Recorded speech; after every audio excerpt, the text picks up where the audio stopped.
from an article written by Dave Robbins with End Time Ministries about the socialistic kingdom of the Antichrist. You've heard it said that those who cannot learn from history are doomed to repeat it. Well, over the last century, socialism and communism ideologies have killed approximately 100 million people. According to Bible prophecy, just prior to the second coming of Jesus Christ in the Battle of Armageddon, this same revolutionary belief system will lead to the worst time of persecution that the world has ever known. We've all witnessed over the last several years the political successes of open socialist candidates in our government. And why not? It sounds great, doesn't it? Who wouldn't want Medicare for all and tuition-free public college, free health care, and government-guaranteed jobs? This is what we've all been waiting for, right? These promises, among others, are going to miraculously turn the United States into this perfect utopian society. A community where we rely on big government to take care of our needs, and which, as history records, creates perfect living conditions for the populace, leading to an all-encompassing state of euphoria, right? Wrong. Socialism would be the worst thing that could happen to America.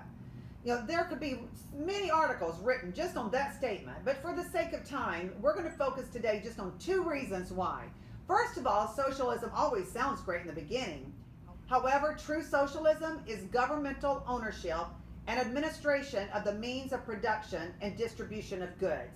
In other words, it's a governmental noose around the neck of a nation. History records that this has never worked out so well for any society, ever. See Stella Morabito's article. She wrote this article called Socialism's Bloody History Shows Millennials Should Think Twice Before Supporting It. Second, and most important, according to Bible prophecy, we know that the Antichrist will rule over a socialistic one-world government in the end time. This is very sobering and something that we must consider for the times just ahead. The historical accounts of socialism are horrific. However, the Bible is clear. Once the satanically inspired end-time world leader takes the reins of a socialistic world government, it will be worse than any empire or government that preceded it. When that time comes, and it is coming, will we want a government full of socialists in the United States of America? I don't think we need to talk too much about that because history speaks for itself. However, judging by the political atmosphere, open socialists elected to office in the United States of America, I think it bears mentioning. Over time, socialism has become a not so scary word in America. Maybe it's the fact that we've had social programs for years and the sky hasn't fallen yet. Could it be the Cold War ended almost 30 years ago and we simply just don't feel threatened by the red ideology anymore? Perhaps it's the simple fact that we've not educated the next generation of the horror socialism can lead to. I'm not sure when it happened, but alarmingly, to an ever-increasing amount of people, it has happened. Fox News reports the Democratic Socialists of America's paid membership hovered around 6,000 in the years before President Trump's election. But by mid-July, it rose to 45,000 nationwide. I find this hard to believe, but this year there are 42 people across 20 states running for offices at the federal, state, and local levels with the endorsement of the Democratic Socialists of America. Astonishingly, a 2016 Gallup poll found that 55% of those then aged 18 to 29 said they had a positive view of socialism.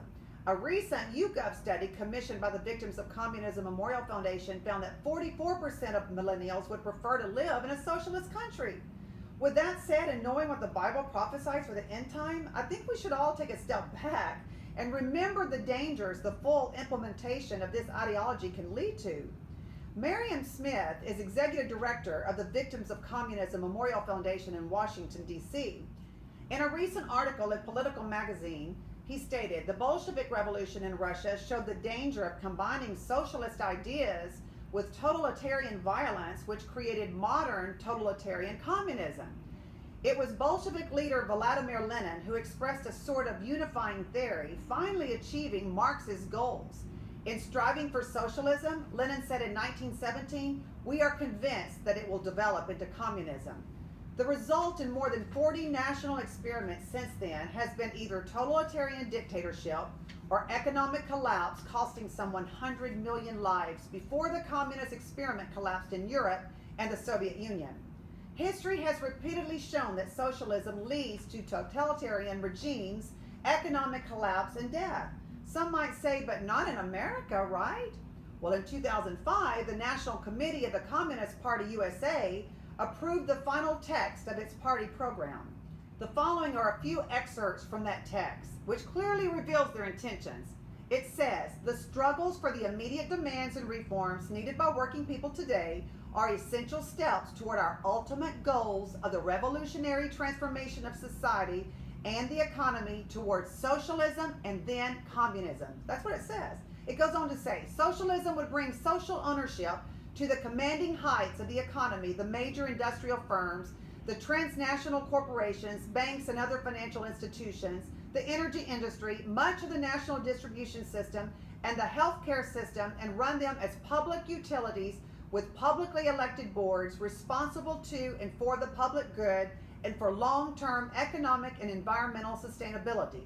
It goes on to say, public programs for free healthcare, free education through the college level, combating illiteracy, ending malnutrition, and guaranteeing jobs would be built. Does that ever sound familiar? Communists advocate socialism as the first phase of a new stage of society. But we don't think that social and economic development will end at socialism. We see socialism society eventually leading to a higher phase, communism, where the capitalist class and all classes will have disappeared. That's what the article says. It goes on to say, the party's role will include agitation and propaganda for a fully developed socialist society on the way to communism. Yes, Mr. Vladimir Lenin, his story proves that you are correct in your assertion. In striving for socialism, we are convinced it will develop into communism. It has many times before, and according to Bible prophecy, it's about to happen again. Prophecies foretell the last government on earth will be a socialist communistic empire. Revelations chapter 13, 1 through 8 describes the end-time world government and its ruler as the beast, along with the spiritual being from which they derive their power. Our understanding of this prophecy begins in the book of Daniel. In Daniel chapter 7, the prophet Daniel was given a vision of 4 beasts that represented kingdoms or nations which would exist at the time of the second coming of Jesus Christ. From these scriptures, we know that the end-time world government, called the Red Kingdom of the Antichrist, will be a socialistic, communistic empire. Unbeknownst to many, the ongoing fulfillment of this prophecy is happening right now. The 2,000-year-old prophecy of the end-time world government has been in the works for decades. The United Nations is the very seat of that world government. From its inception, the political ideology of this global governing structure is exactly what prophecy says it would be: socialistic. One key American man responsible for the formation of the United Nations was Alger Hiss. He organized the American delegation and served as the acting Secretary General at the first United Nations meeting. Hiss also served on the steering and the executive committees and was charged with the responsibility of actually writing the charter. After playing such a dominant role in developing the Charter of the United Nations and in the founding conference, 3 years later he was convicted in the U.S. courts of lying to cover his activities as a communist spy. To this day, not one word of the original charter written by Hiss has changed, and the United Nations still functions as a socialistic one-world government.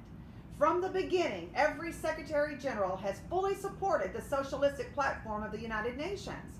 The current Secretary General, Antonio Guterres, was president of the Socialist International from 1999 to 2005. The Declaration of the Socialist International, endorsed at the Council Conference held in Oslo in June 1962, states, "The ultimate objective of the parties of the Socialist International is nothing less than world government." End quote. Understanding how close we are to the end, it is not surprising the prophesied socialistic kingdom of the Antichrist is already established and functioning. The Bible prophesies in the end time a socialistic world government will be established, and the ruler of that entity will be the Antichrist. As such, no Christian should want to be a part of that. Both Daniel and John tell us when the Lord returns that he will destroy this world governing system and establish his kingdom finally on earth. The Antichrist will be destroyed along with those who pledge allegiance to him, thereby worshiping him and his world government. Daniel continues when he wrote, "I beheld then, because of the voice of the great words which the horn spake. I beheld even till the beast was slain, and his body destroyed and given to the burning flame." Revelation states, "And the beast, which is the kingdom, was taken, and with him the false prophet that wrought miracles before him, with which he deceived them that had received the mark of the beast, and them that worshipped his image. These both were cast alive into a lake of fire burning with brimstone. That's Revelation 19:20. Revelation 14 says, if any man worships the beast in his image and receive his mark in his forehead or in his hand, the same shall drink of the wine of the wrath of God, which is poured out without mixture into the cup of his indignation. And he shall be tormented with fire and brimstone in the presence of the holy angels and in the presence of the Lamb.